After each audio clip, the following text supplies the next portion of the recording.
Sa bawat pahina ng obra maestra ni Dr. Cerizal Nonoli Metangre, hindi lamang tinta at papel ang ating matutunghayan, kundi mga salamin ng ating lipunan. Ang mga tauhang ating kikilalanin ay hindi lamang bunga ng imahinasyon. Sila ay simbolo ng bawat Pilipinong lumaban, nagtiis at nangarap sa gitna ng panunupil ng mga Kastila.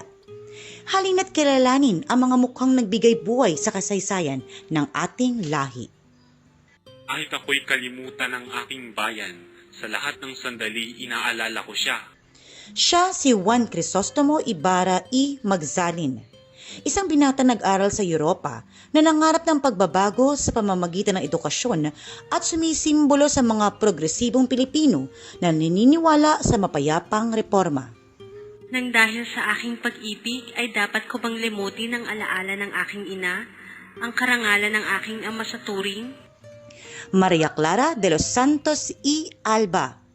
Siya ang kasintahan ni Ibarra at anak-anak ka ng Kapitan Tiago na sumisimbolo sa ideal na katangian ng babaeng Pilipina, ngunit biktima rin ng relihiyosong hipokrisya. May dala po akong pakiusap ng maraming sawimpalad. Siya si Elias, isang piloto at magsasakang nagligtas kay Ibarra na sumisimbolo sa masang Pilipino na naniniwala sa radikal na pagbabago at armadong pag-aaklas laban sa mga Kastila. Kapag ang kuray nagpahukay ng isang bangkay ng isang herehe, kahit na ang hari walang karapatang makialam ni magparusa. Siya naman si Damaso Verdolagas o kilala sa tawag na Padre Damaso.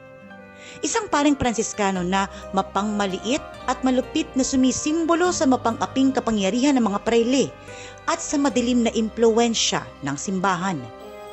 Basahin ninyo ang banal na aklat at makikita ninyong marami ang gumaling sa pangungumpisal. Bernardo Salvi o Padre Salvi. Siya ang paring may lihim na pagtingin kay Maria Clara na sumisimbolo sa imoralidad at tusong paggamit ng relihiyon para sa personal na interes. Tingnan mo ako, anak. Ako higit na sawimpalad kaysa iyo, ngunit hindi ako umiiyak. Siya si Don Santiago de los Santos o Kapitan Tiago, isang mayamang Pilipinos na sunod-sunuran sa mga Kastila upang mapanatili ang negosyo na sumisimbolo sa mga Pilipinong oportunista at walang sariling paninindigan. Ang bayay hindi dumarain sapagkat pipil. Natutulog kaya hindi kumikilos. Ang pagdurusa niya ay hindi ninyo nakikita. Siya naman si Don Anastasio o kilala rin bilang Piloso Potasio, isang matandang matalino na itinuturing na baliw ng marami. Sumisimbolo sa mga edukadong Pilipino na may malawak na pananaw ngunit hindi naiintindihan ng lipunan. Nakikita mo ba yung mga ilaw sa kampanaryo? Naroroon sina Basilio at Crispin.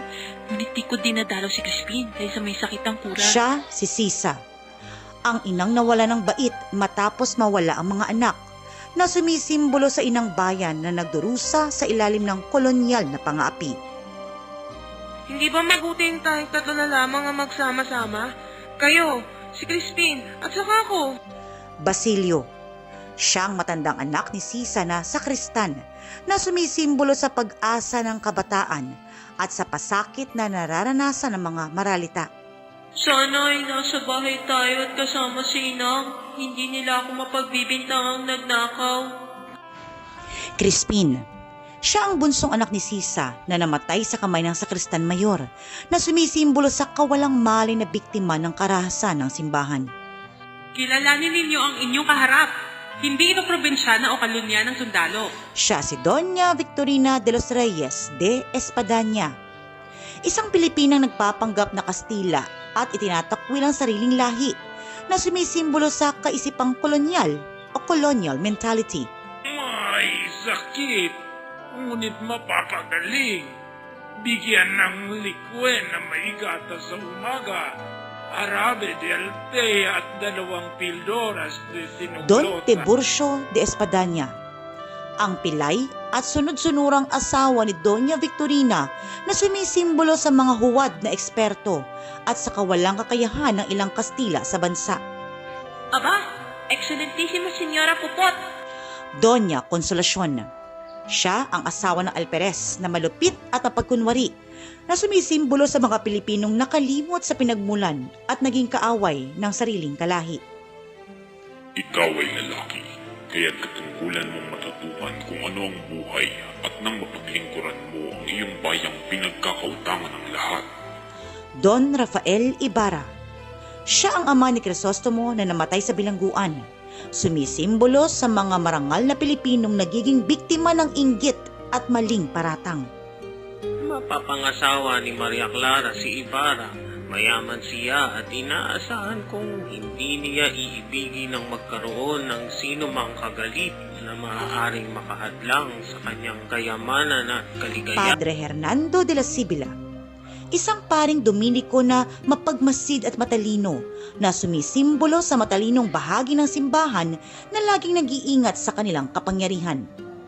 Ang mayayaman ay walang naiisip kundi ang magpayaman. Tandang Pablo. Siya ang matandang pinuno ng mga tulisan na sumisimbolo sa matinding puot at huling hantungan ng mga taong nawala na ng pag-asa sa batas. Magbitiw, tama. Kung ang katungkulang ito ay isang karangalan sana at di isang pasanin. Don Filipo Lino, ang tenyente mayor na may liberal na kaisipan na sumisimbolo sa mga opisyal ng gobyerno na nais ang pagbabago ngunit walang sapat na kapangyarihan.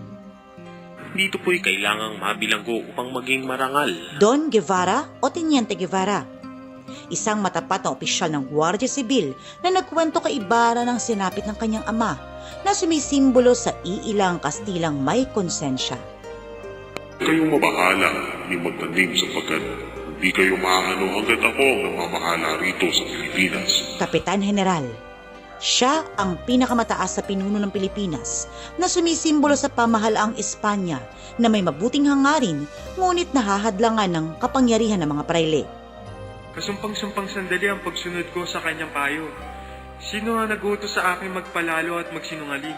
Siya naman si Linares, ang malayong pamangkin ni Padre Damaso na itinakdang ipakasal kay Maria Clara na sumisimbolo sa mga banyagang walang sariling kakayahan at umaasa lamang sa kapit. Mag-uukol ka sa kanya ng ibang katipan? Akala mo ba'y magagawa ng anak mo yan na para lamang nagpalit ng damit? Tia Isabel. Siya ang pinsan ni Kapitan Tiago na nag-alaga kay Maria Clara na sumisimbolo sa tradisyonal na pagpapalaki sa mga kababaihan ayon sa doktrina ng simbahan. Kung hindi lamang kayo babae, Alperes. nabubugo na sana kayo ng sipa. Siya ang puno ng mga Guardia Civil na kaagaw ng kura sa kapangyarihan. Asawa ni Doña Consolacion, sumisimbolo sa tunggalian sa pagitan ng kapangyarihang sibil at simbahan. Sa pagtatapos ng ating pagkilala sa mga tauhan ng Noli Me Tangere, ating natanto na ang bawat pangalan ay hindi lamang basta karakter sa isang nobela. Sila ay mga simbolo na binuo ni Dr. Cerezal upang magsilbing bintana sa tunay na kalagayan ng Pilipinas noon at maging sa kasalukuyan.